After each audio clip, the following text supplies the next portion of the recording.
Welcome once again to the Conversations That Matter podcast. I am your host, John Harris. As always, here with another interesting episode. I think many of you will find this interesting. This is a little different than a lot of the episodes that I do. I think I've been getting gutsy. I've been going out there and doing things that I enjoy, that I like, that I think are interesting, that might not fit with the going against social justice, which I think is what most of the listeners are probably aware of and expect from me.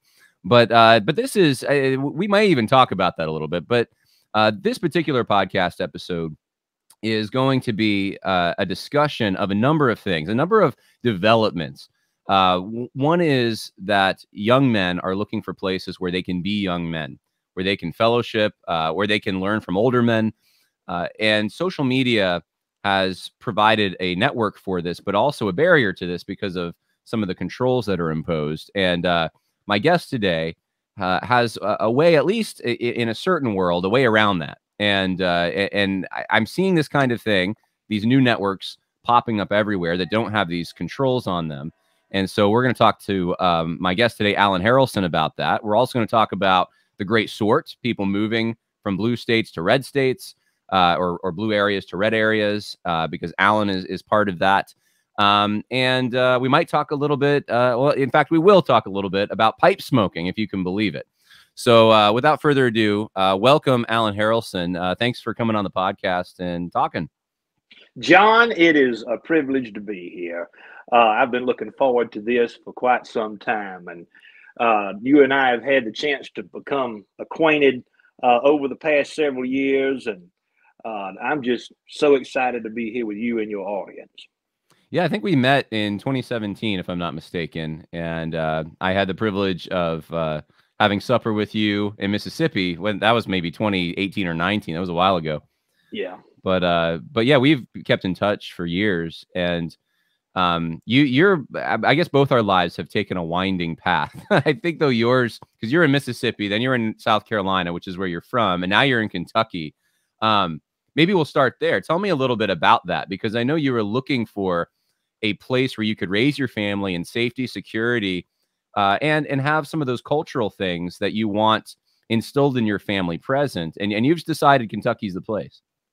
Well, the reason, we were in Mississippi, but primarily because that's where I finished my doctorate in history. And that's what drew us there. I was writing my dissertation. And so when that was completed and when we had our first son, we decided to go back home to South Carolina so that we could raise children around grandparents and so forth. And so we bought a 1905 farmhouse and had about 10, 12 acres with it. And I loved my time there. It was beautiful. But what I noticed during that 3-year time frame was that South Carolina, the state of my birth, has changed drastically. It has changed drastically. And not simply because people from elsewhere are moving into the state. Many people who were born in the state are now accepting a woke ideology that I absolutely abhor. And this became much more of a problem and much more noticeable after the shooting in Charleston. I think it was 20. When was that? 20. I think it might have been 2015. Dylan Roof. Yes. I think that was 2015 because that was, or maybe it was 20. Maybe it was a little before that, 2014, 2015. But yeah. Yeah. Well, when that happened, that was a tragic event. But when that happened, I think that the state responded in a way that I was not expecting. Essentially, agreeing with this idea that we need to cancel history, particularly the history of the American South. And that was a shock to me because that is a symptom of a larger problem. That's a symptom of a larger problem that we're now dealing with in full force, which is now, of course, called woke ideology. So my second child, our daughter, was born in South Carolina. And now I had 2 children, and I wanted to think about this idea of where I wanted to be when I was my parents' age.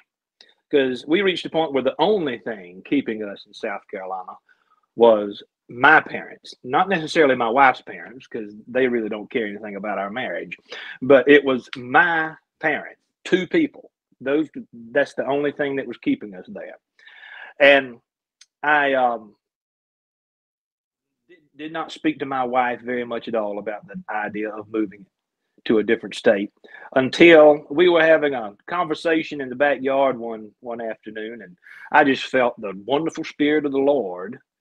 And I asked her to go in the house, take the children in the house, and I went on my knees next to the little kitchen garden we had there in our backyard, and I just prayed and just sought the wisdom of the Lord. And I probably prayed for 45 minutes to an hour, and I had been dealing with this idea of moving away for some time. And so I went back in the house after that prayer session, and I told Alex, my wife, I said, we've got to move. I don't know where we're going yet, but I know that God's asking us to go in a separate direction. It's not here. And so I began to seek the Lord more about that, and I decided that I wanted to raise my family in a place that was primarily rural, a place where we could buy a large amount of land at a price that we could afford. I wanted to be fairly certain that the politics and the culture of the area was not going to change too drastically in the wrong direction during the course of my lifetime. Now, my children's lifetime, that's a different story. And I was seeking a sense of a community, particularly an agriculturally minded community. And so I looked at Tennessee, I looked at Southwest Virginia. I knew that the region overall where I wanted to go was Appalachia. And Appalachia has a negative reputation among many people in urban America. But I have been infatuated with the Mountain South since I was a small boy. I've always appreciated the culture and the history of the area, and particularly the way that Appalachian society has maintained an understanding of an older America. And so I looked at properties in Tennessee, Southwest Virginia. I did not look in North Carolina at all because there's too many people and the prices of real estate there was too high. Looked at North Georgia. But the only place that made sense after a lot of research and a lot of prayer was the mountains of Southeast Kentucky, or Kentucky on the whole. And so I went to my wife about it, and she said, I'm with you. I'm with you. I understand where you're coming from.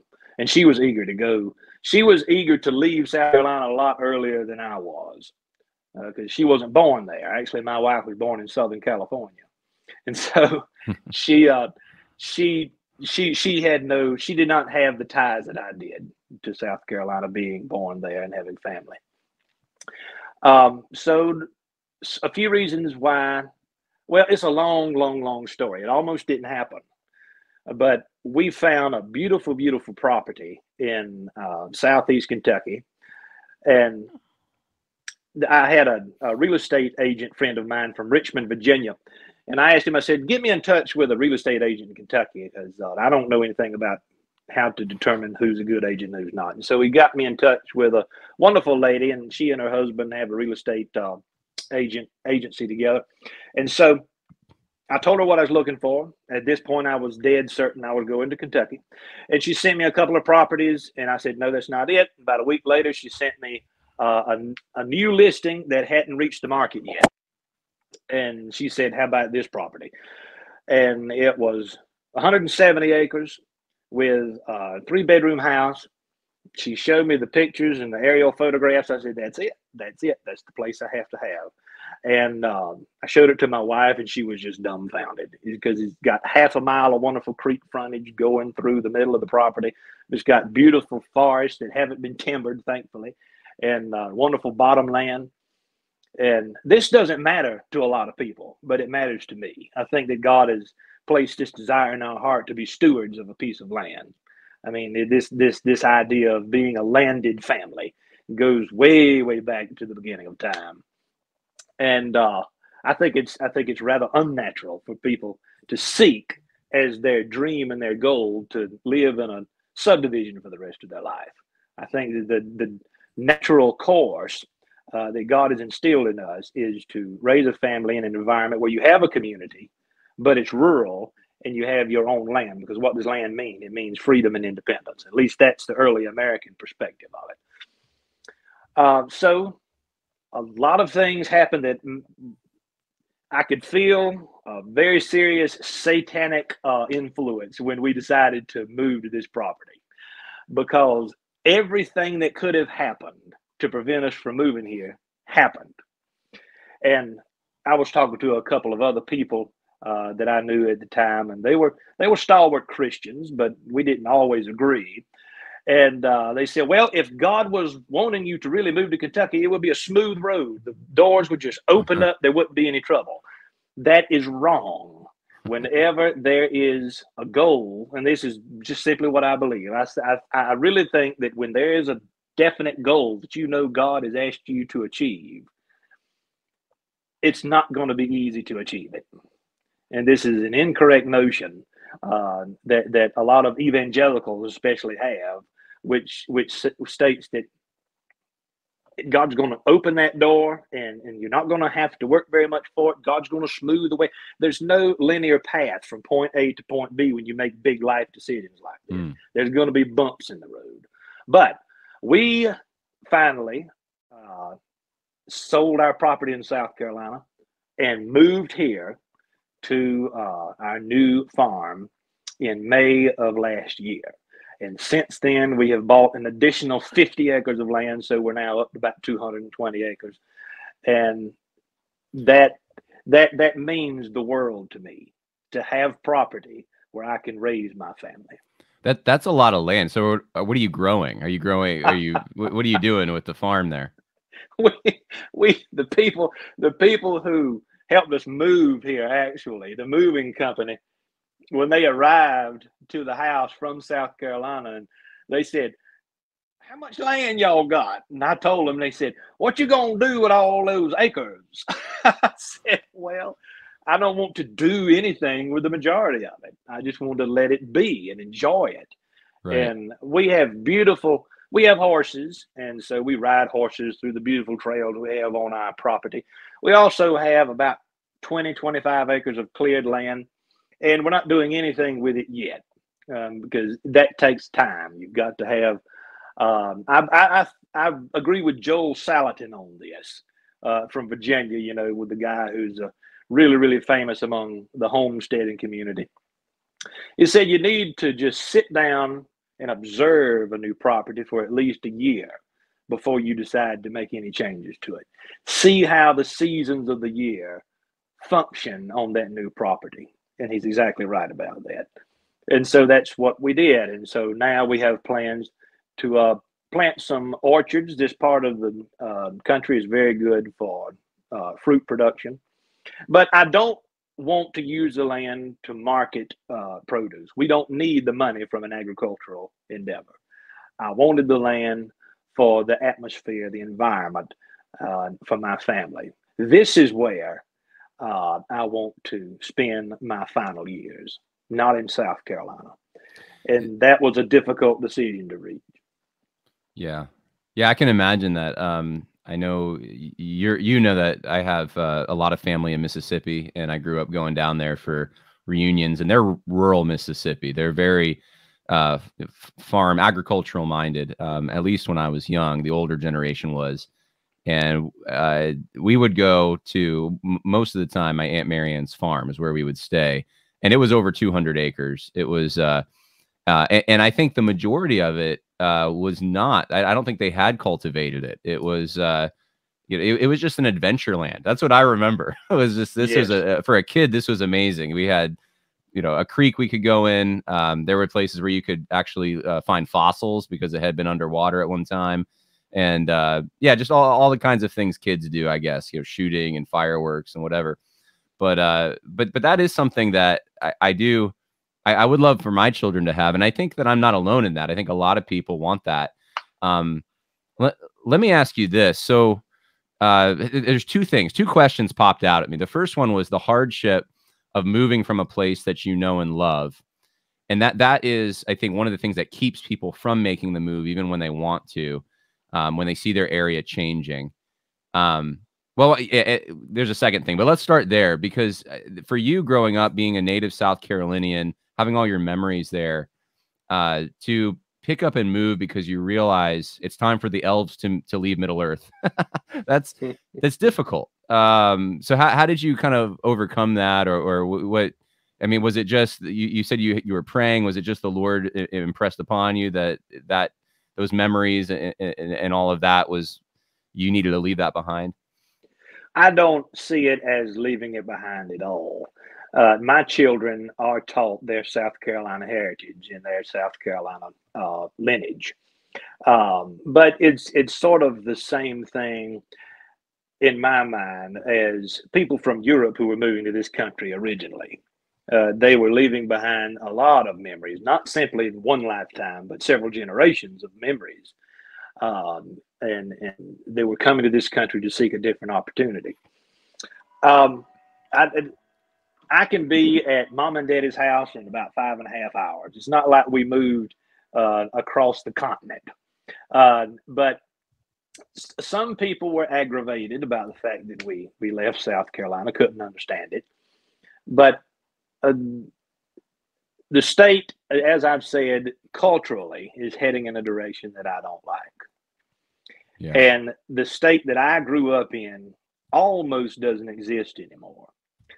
And what I see in this part of Kentucky is a lot of things that remind me of those memories that you mentioned.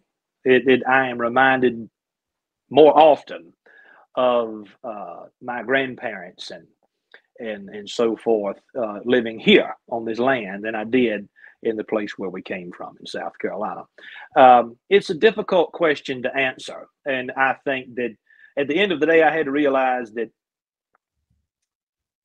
being born in one place, I mean, Elizabeth Maddox Roberts, who was a Kentucky writer during the early 20th century, she had a profound quote about this, and I don't recall exactly how she said it, but the gist of it was simply, some people don't really find the place where they are supposed to be until much later in life.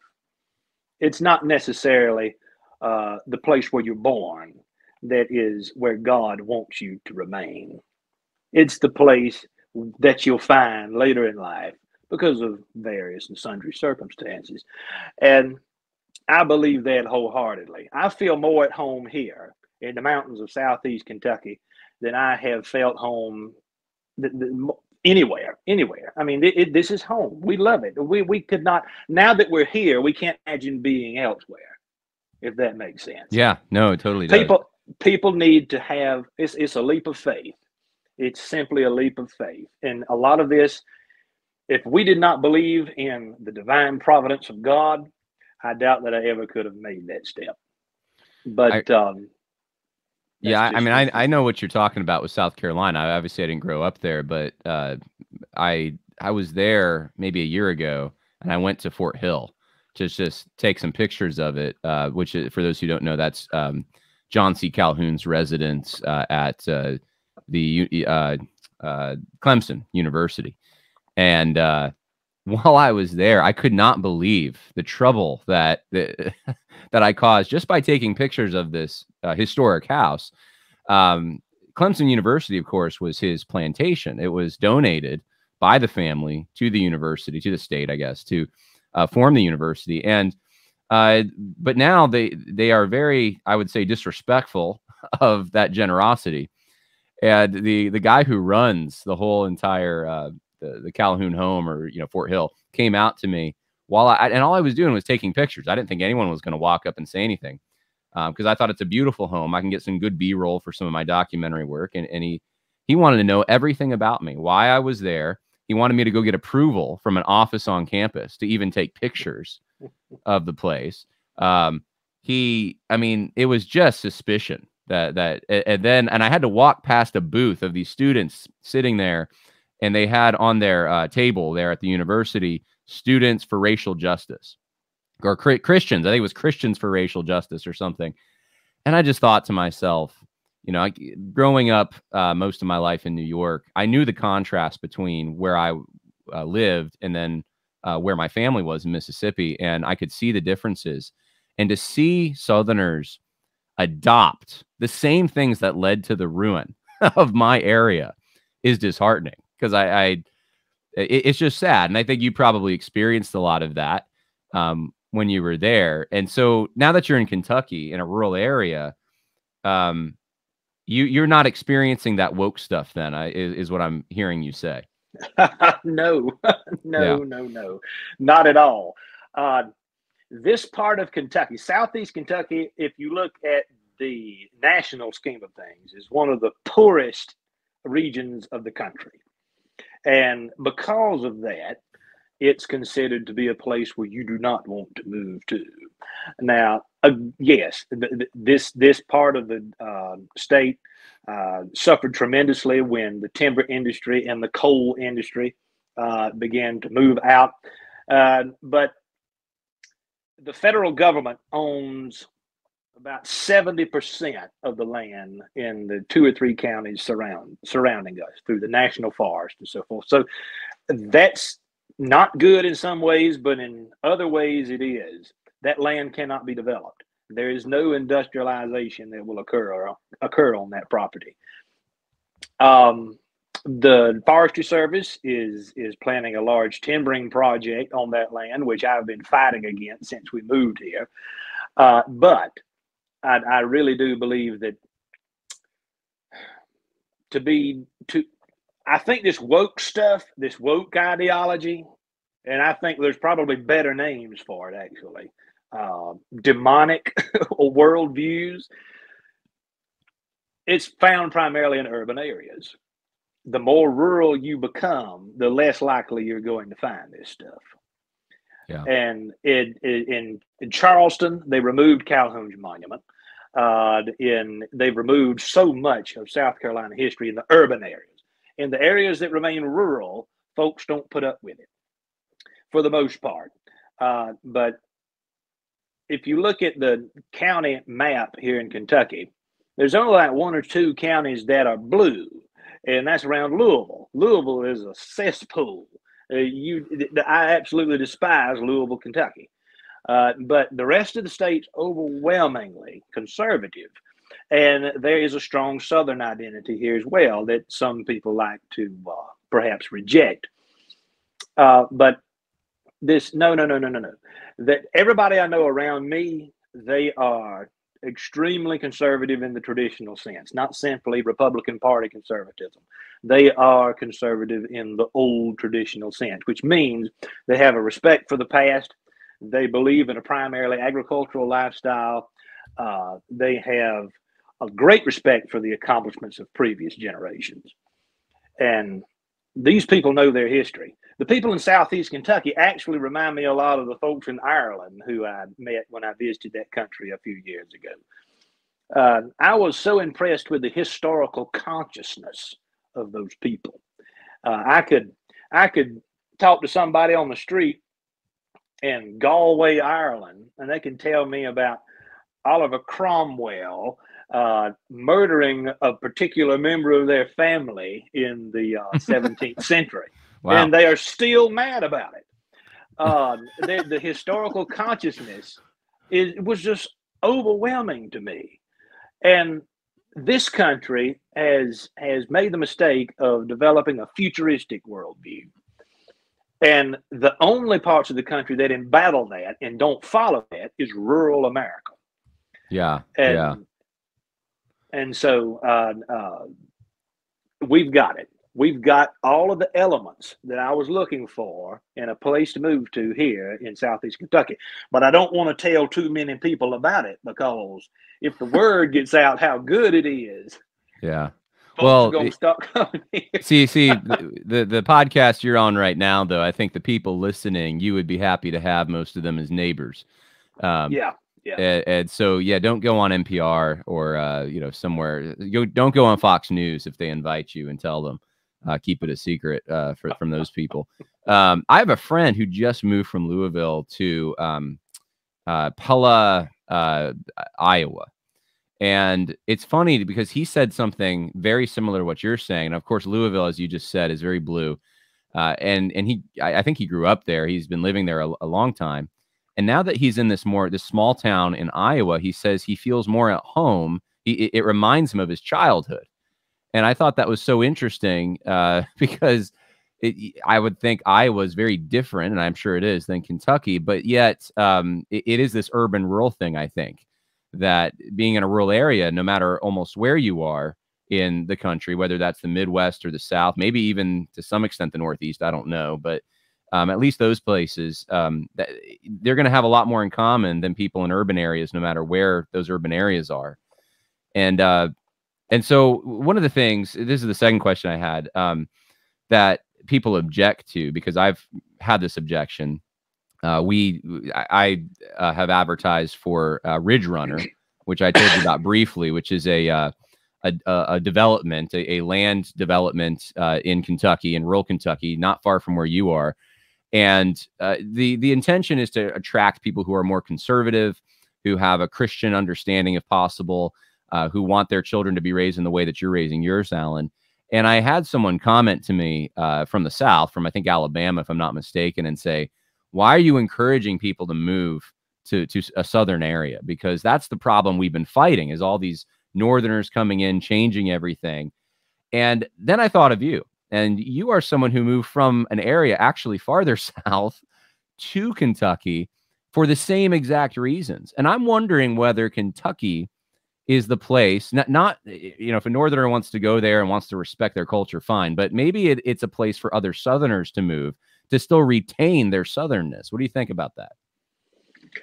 Well, I have a lot of thoughts about that. Sure, I'll share with your audience a quote that I mentioned to you previously. A good friend of mine in Virginia, when we moved here, he told me that Kentucky is the new face of the old South. And I think that he is probably right about that. A lot of people know that Abraham Lincoln was born in Kentucky, but far fewer people know that Jefferson Davis, president of the Confederacy, was born here as well. Actually, the obelisk monument to Jefferson Davis here in Kentucky is larger than the monument of similar shape to Washington in Washington, D.C. But you will never hear many people talk about that. Actually, I named my first son after the great Confederate president. So his first name is Davis. And so to get to this question, let me see how I want to start unpacking that. First of all, I agree with your idea that the divide now is not so much north and south, east and west. It is rural and urban. And that divide is not simply political, rather. That divide is cultural and in many ways religious. Thomas Jefferson once said very clearly, and I think he was right, that cities are to a democracy what sores are to the body. Wow. And so this theme is constant throughout American history. The American dream, as it's often called among historians who study the 19th century. The American dream is to own your own piece of property. And there's a reason for that. The historian Lacey K. Ford from the University of South Carolina once called this country republicanism, small r republicanism. And it descends from a much, much older Greek and Roman way of viewing the world. Which is you can't have independence and freedom for you and your family without a piece of land, because land is a source of capital, if we want to use a modern term for it. You can do so much with a piece of land that you cannot do with your life otherwise. So Southerners, and I saw this in South Carolina, Southerners are concerned about people from elsewhere moving in, folks from off, as it's sometimes called. But I think that's an artificial dichotomy now, because there are many people in the South who do not have a proper understanding of what the role that regionalism plays in American history. There were few Southerners prior to the Civil War who called themselves Southerners. They thought of themselves as Americans. being called Southerners was sort of a derogatory term that began among people from the Northeast who were traveling through the South during the antebellum period. And one of the best books that describes this phenomenon is titled Cavalier and Yankee by a fellow named Taylor. That's his last name. I don't remember his first name. And that was published in the 1960s. And so what he's simply describing about the antebellum period of American history is that when Northerners traveled down south, they thought that it was so different. It was so different of a culture that one of two things had to happen. It either had to be conquered or it had to be assimilated into a New England idea of American nationalism. People are not thinking like that anymore. And it's true that the 19th century lasted longer in the South than in perhaps other parts of the country. And I have studied Southern identity and Southern history for a long period of time. That's what I have my PhD in, is simply trying to understand how the South fits into the larger story of the American past. But what I do when I study history is separate from how I decide what needs to happen with my family in the present. And many Southerners are in a situation where I think there needs to be a better education about how the Civil War particularly fits into the larger story of the American past. The South doesn't begin in 1861. It doesn't end in 1865. There is still bitterness about that conflict, particularly in Alabama and South Carolina, the lower South states that you're mentioning. There's still a lot of bitterness about that. But I don't think there's enough of historical understanding about where that bitterness comes from. And Southerners are tired of being the red-headed stepchild of American history. And that's the way it's been. That's the way it's been happening for a long time. Even Franklin Delano Roosevelt in the 1930s, when he was instituting his New Deal program, he had the South first and foremost on his mind. He said the South is the nation's #1 economic problem, and the South is still viewed as a problem. And I've seen this more the past 10 years than I have in my entire life. Yeah. Because Confederate symbolism, Confederate symbols, monuments to the Confederate past, monuments to the Southern past, monuments to the founding generation of this country. All of this is now being challenged. And it's almost like we're going through the French Revolution all over again. Yeah. And there are so many similarities between what's going on now and what happened with the French Revolution. So I don't think that Southerners who are worried about Northerners coming south are worried about the right thing. That's not where the problem is. The problem is this larger satanic, demonic attitude, which teaches that everything that's important begins the day you're born. This secular humanist worldview, which is literally, we can see it before our very eyes. It is literally destroying American history and traditional family values. So I could go on, but I'll stop there. No, I'm sure you could. That's all good. One of the things that I think I've been a little frustrated about, and I hadn't really thought about it till just now when you were talking, but I guess behind the scenes, in the back of my mind, this has been the case, is that I experienced this when I first went to a college or a seminary in North Carolina, Southeastern, when there were, at the time I started in 2014, I mean, there's still, I remember one of the guys who worked on campus had a little Confederate flag thing on the back of his truck. You would never see that now. And that wasn't that long ago, but they still had there was a bit of a Southern identity that they wanted to, that I don't know, they were proud of maybe. Enough people were at least.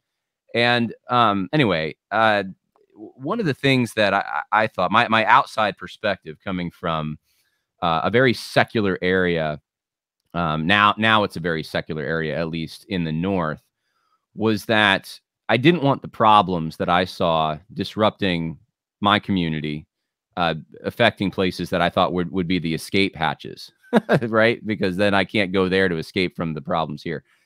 And to go down there and to see these people, now these are Christians, right? At least that's their claim.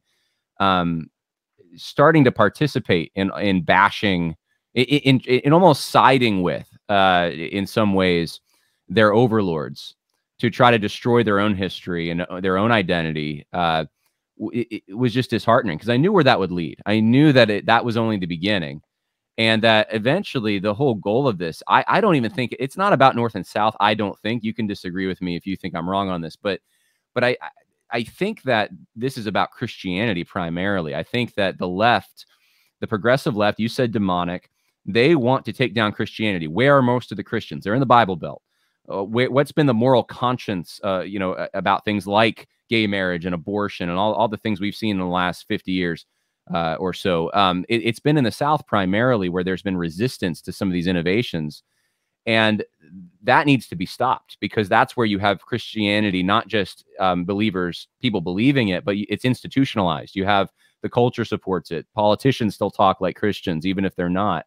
And that's got to go. That's forbidden. And so to try to convince people in these more traditional areas, whether that's the South or the Midwest, that their lot is tied in with Christianity, and then to convince Christians who are maybe even living in urban areas or want to, that, look, your lot is tied in with these traditional areas that have been impacted by Christianity, which you might want to look down on. I'm talking about like the Tim Keller types who think the cities, that they look at the city with stars in their eyes. That's been the gap that I don't feel like I've been able to see bridged by anyone. Do you understand what I'm trying to say? Yes, and and I will respond to that with a story from my own past. I was raised in the Church of God, which is a Pentecostal denomination headquartered in Cleveland, Tennessee. And I was an ordained minister in the Church of God, actually, and I served on the pastoral staff as the college minister of one of the largest Church of God congregations in South Carolina from about 2013 to 2016. And during that 3-year time frame, I decided that I had to leave the denomination that I was raised in.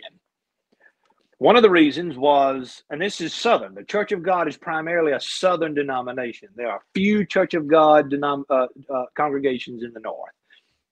And actually, the denomination is growing larger internationally than it is in this country. When that's another subject. America is now a big mission field.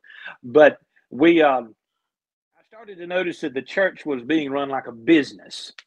And I didn't like that. I started to notice some word of faith theology creeping in, some prosperity gospel stuff. But what was the real kicker is after the Dylan Roof thing in 2015, I guess it was.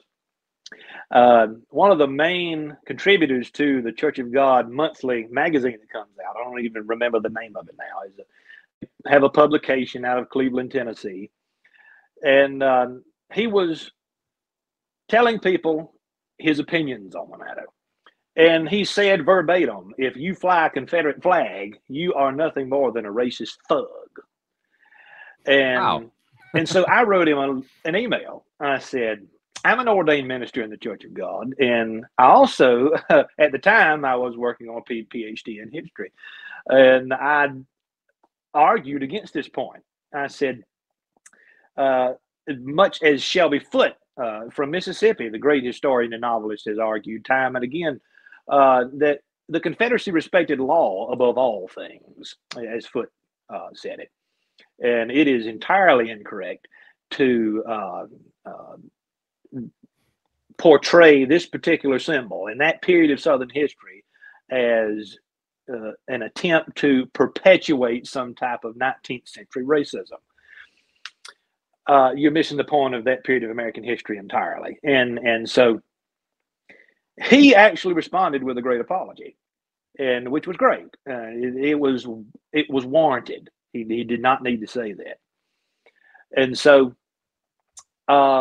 there is a great deal of historical ignorance among Christians in the South now.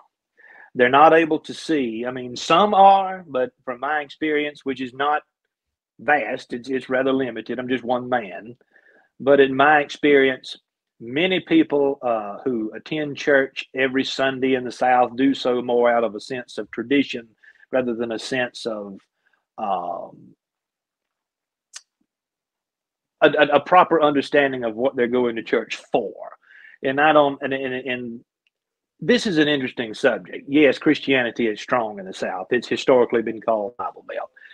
But I don't think many people in the South are relating their Christianity to Southern history very much at all. I don't think there is a connection there that people are consciously trying to wrestle with, because the historical consciousness is not very strong even in the South. Although I have argued in the past that the South has been and remains a bastion of Western civilization or Christendom in American society. And one of the reasons I think that Southern history is being lambasted and has been lambasted, particularly over the past 8 years, is because when people look at the South, they see the cross. They see the cross.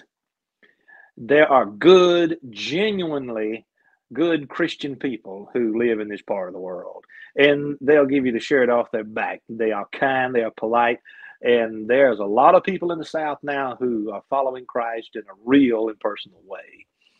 And when you are dealing with large amounts of people who are following Christ, I don't think it's about the Confederacy at all. I think that when COVID came out, and I think that was also demonic. I think it did come from some factory in China. I do think that it was used as a source of spiritual warfare. There were, in my opinion, some serious demonic forces unleashed as a result of COVID spreading around the world. It's the question that matters is not North and South. It's not those don't matter right now. The big questions that matter is how can we as the church embattle this spiritual warfare. A pastor once told me years ago, we don't fight for victory, we fight in victory. We know how the story ends. That's right. And so all this that's been happening over the past 8 years with attacks on American history, the 1619 project, this notion that American history begins in 1619. These are all distractions. These are all symptoms of a larger problem. And the larger problem is this battle, this ancient battle between good and evil.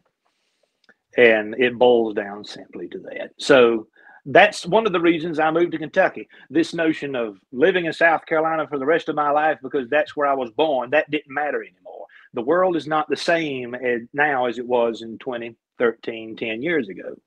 The parameters and the paradigms that we have to use to make big life decisions are not the same now as they were 10 years ago from a cultural and political standpoint. Spiritually, they've never changed. Right. But the culture and the politics of the country is so contested now. There is so much division in American society. I wanted to be in a place where I could live around people who shared a similar worldview to mine. And that was getting increasingly hard to do in South Carolina. It's getting increasingly hard to do in many parts of the country, not simply the South. So, yeah. Yeah, it's funny because people from New York move to South Carolina and they think, oh my goodness, this is so much better. It's so Christian. And you're moving out of South Carolina to Kentucky. Man, I can't believe how long we've been talking. We've been talking over 40 minutes now. I need to get to the two other things that I wanted to talk to you about, at least one other thing. Let's talk about the Pipe Cottage a little bit because, and this fits in because not only have you moved, but you've also moved digitally. You've moved off of YouTube, and I know you had some very popular videos on YouTube. Well, no, I'll correct you there. I went back to YouTube, and so we can talk about that if you want to. You did? I thought that you moved off of YouTube. No, okay. No. I did, but that was a drastic mistake. And okay. And the reason for that, I talked to some people who I trust and I admire, and they made some good points. And even when Jesus was living, on the earth. He used Roman roads and he lived in a Roman environment. He had to use the tools that were available to him. And so I went back to YouTube, and and that audience continues to grow. That said, most people who follow me on YouTube don't like YouTube either. It's just what we have until something better comes along. Well, same. This is going to broadcast on a number of places, including YouTube. So, all right. So anyway, though, you still did. I think my larger point still stands. Though you did create your own platform, your own social media not a. Just so people understand, this isn't a page on other social media websites. You created your own website, your own platform, called the Pipe Cottage, and I think you did that about a month ago. So it's been pretty new. How many people are on the platform? We have well over 2,000 now. Wow. Okay. And growing. And that's it's called Pipe Cottage Social, pipecottagesocial.com. We also have a website, pipecottage.com, where I have videos and I have articles on there about various and sundry things. But yes, my wife is a tech genius. I could not have done this without Alexandria. My wife has a marketing agency. She designs websites for people. She knows computer coding. This is not something that the average person can do. Actually, if you wanted to create an app for your own business or your own endeavor, that costs several $1,000s. Right. She did it herself, and so I have that blessing. But yes, we have an app now, and what I wanted to do was I did remove myself from Instagram and Facebook. I'm not on those two social media platforms anymore. I did go back to YouTube, but I refuse to go back to Instagram and Facebook. I still despise Mark Zuckerberg, and I very much think that Instagram is unhealthy in a spiritual manner. You get sucked into it. You're just sitting there moving up and down on your screen, and Facebook too, and and most of it is just trash. You're not really seeing anything that's of value. So like many people in my generation, I have grown to appreciate where social media can excel and what it can add to one's life. And so I and my wife, we created our own social media platform, and we removed all the trash. It's very user friendly, and there are some excellent people who have decided to join this. And there's different groups in the platform. You've got groups for people who want to talk about art, who want to talk about music, and of course, most of them are pipe smokers. This is but I will say this. I sincerely believe that the Lord has used this endeavor as a vehicle for something bigger, a vehicle for even a ministry of sorts. Because I get emails almost every day from people who are wanting to reach out to me and talk about spiritual matters, not simply pipe smoking. And why pipe smoking? Well, it's people who are drawn to pipe smoking are not the same type of people necessarily who are drawn to cigarettes. And I've found that most people who smoke cigarettes do so to get a nicotine high. Most people who are smoking pipes are looking for a connection to a bygone era. And these people know about C.S. Lewis. They know about Tolkien. They know about G.K. Chesterton, all of these wonderful Christian writers from the past 100 and 150 years, who also wrote essays about their tobacco habits, which involved either cigars or pipe tobacco. And C.S. Lewis was a long-standing pipe smoker. And so there is this wonderful milieu, this mosaic of people who are interested in the pipe and the traditions of pipe smoking, but they're at the same time interested in history, in religion, and the beauty of this life that God has given us. And so Pipe Cottage Social has actually turned into a way for all of these elements of humanity to come together, and people have really enjoyed it. The feedback has been phenomenal, and we have in fact created our own social media community, which has nothing to do with Facebook or Instagram. It can be done. And actually, my wife is creating different social media platforms for other people who want to create their own communities. This is not just us. There are a lot of people who want to do this. And I think that's the answer to getting rid of Instagram and Facebook, is having many, multiple localized social media platforms. If you're interested in this topic, here's a platform for you. If you're interested in this worldview, or you want to learn more about people in that community, there's a platform for you. It doesn't need to be centralized in one or two platforms. That's a really interesting approach to this, because most of the other approaches I've seen from conservatives have been, we'll create our alternative to Facebook. So you have Truth Social and Getter and what was the one, Parler, that they kind of canceled, right? Yeah. And so they create these things. I mean, Elon Musk is no conservative at all, but of course he's not as far left as Zuckerberg, I guess. And so conservatives flocking to Twitter, this is going to be the thing. And I've always felt uncomfortable with that. Like, there's something off. I never was quite able to place what it was, but it might be what you're talking about, that having these localized social media platforms, it's like the urban-rural divide we were talking about. Having a localized, more independent community is going to be a lot better and safer, and you're going to feel the latitude, I think, to interact more when it's people who share your interests or share your region or your religion, rather than on Twitter, where anyone can see it and then you're going to get canceled, right? Yeah. You're going to get in trouble. Yeah. So anyway, I love it. I think it's great. I think we need to places to go, watering holes of encouragement. And it sounds like that's what you're doing with this. So yeah, my hat's off to you for doing that. So people want to sign up, they can go to pipecottagesocial.com. I don't have I mean, I don't really smoke a pipe, but make the argument for people here because you have a Christian audience here primarily, who have an aversion, some of them, to this. What's the argument for smoking a pipe? Where is tobacco mentioned in Scripture? It is not. It was a phenomenon at the time. And this is not original to me. This is a conversation, actually, that Malcolm Geich from England and I had on a video that I posted on Pipe Cottage. I heard it. Yeah.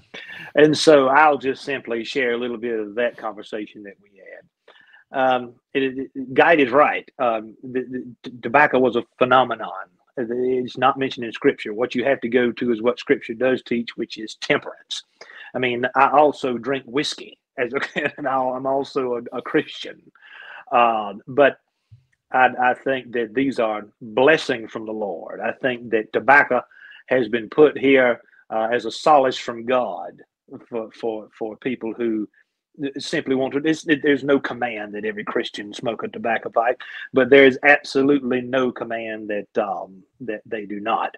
I think that this anti-tobacco crusade that's now going on in the country is the result of cigarette smoking, which is more or less a product of industrial America over the course of the 20th century.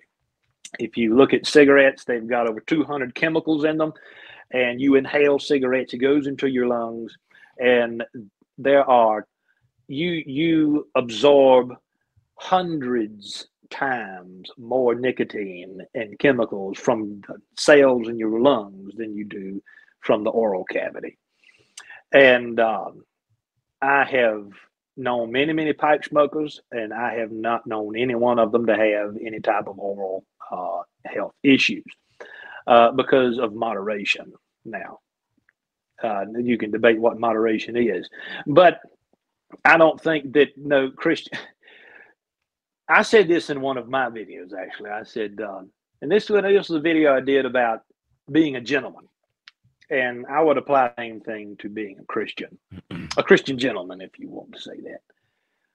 We should not decide our habits based upon what we think we should not do. We should base our habits based upon what we ought to do. There's a stark difference there. And so, yeah, I know many people, even in my own family, who say, well, you shouldn't use tobacco in any form. But this is a fundamentalist Christian approach. and I think it's wrong. I think it's missing the point. I don't think that that's really an important question at all. I think that moderation is the key in all things.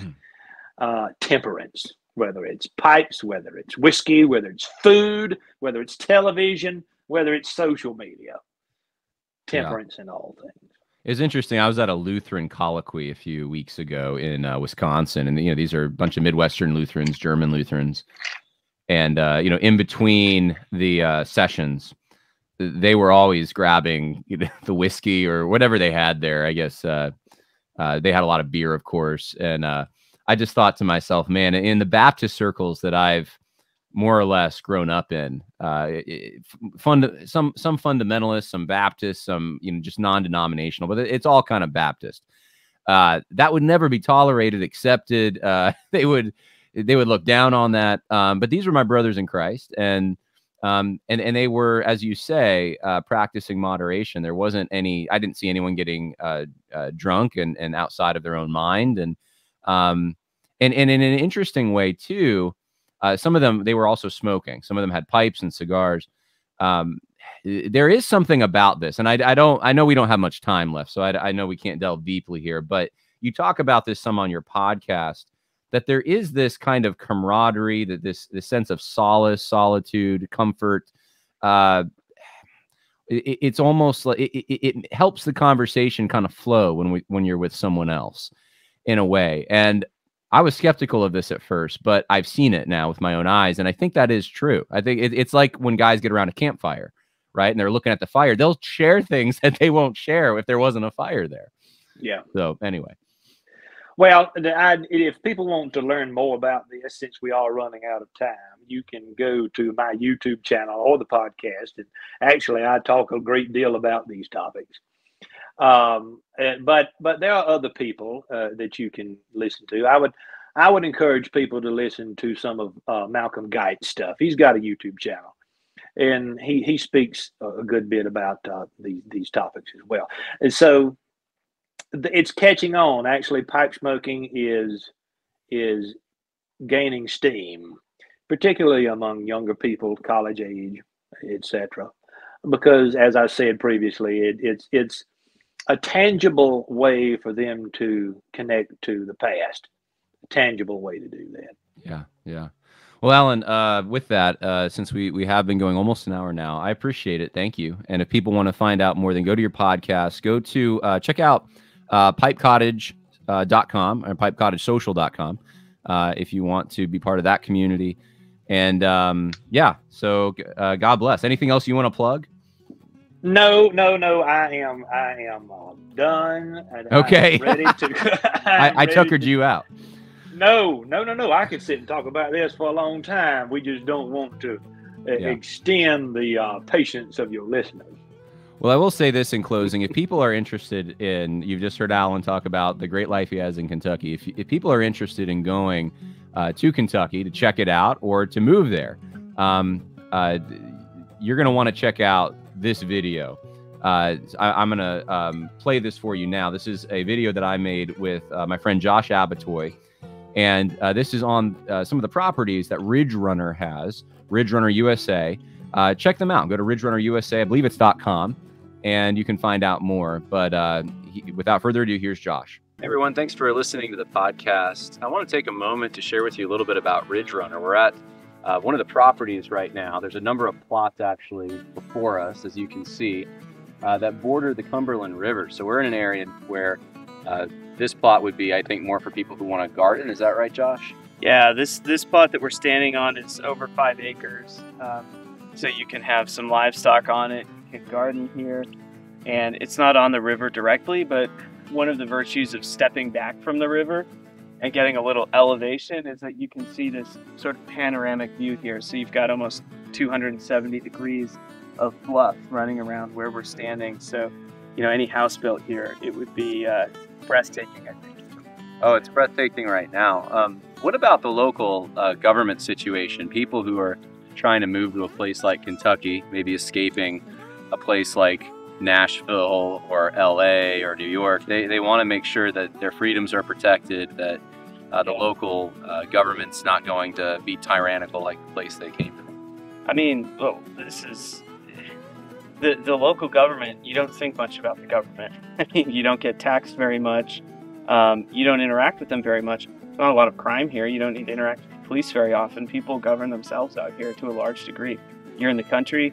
People out here are great. They take care of themselves and they take care of each other. And the government is pretty far away in a lot of ways. You don't think about them in your daily life. You know, it's all, of course, you know, this whole area is deep red, very Republican, low crime, all of that, like you can imagine. But even more than that, people govern themselves out here. It's country living. You learn how to fend for yourself and take care of your neighbors, and they take care of you. Now, you obviously have a vision for Yeah. all of these plots being filled, Lord willing, with Christians who are of like mind and faith, want to build a community together that's all the things you just talked about, low on crime and Yeah. honoring the Lord and their social arrangements. Is this going to have like a neighbor? Like some communities have like rules, right, that the community must abide by. Or have you thought of any of that? Or Yeah, I mean, look, there's going to be some really basic rules like you have a lot of places, you know, some basic rules about not leaving a bunch of trash out in your yard, things like that. Don't make a nuisance. So we'll have some of those rules in place. You know, we can't discriminate in who we sell to, and we don't do that. But we do hope that the community that grows up here is a very high trust, virtuous community, the kind of community where you don't need to lock your door, where you don't need to, you know, worry about your kids going and playing next door and coming back trans. Just, you know, a community of people who have traditional values, who want to live out in nature, and get back to a more natural way of life.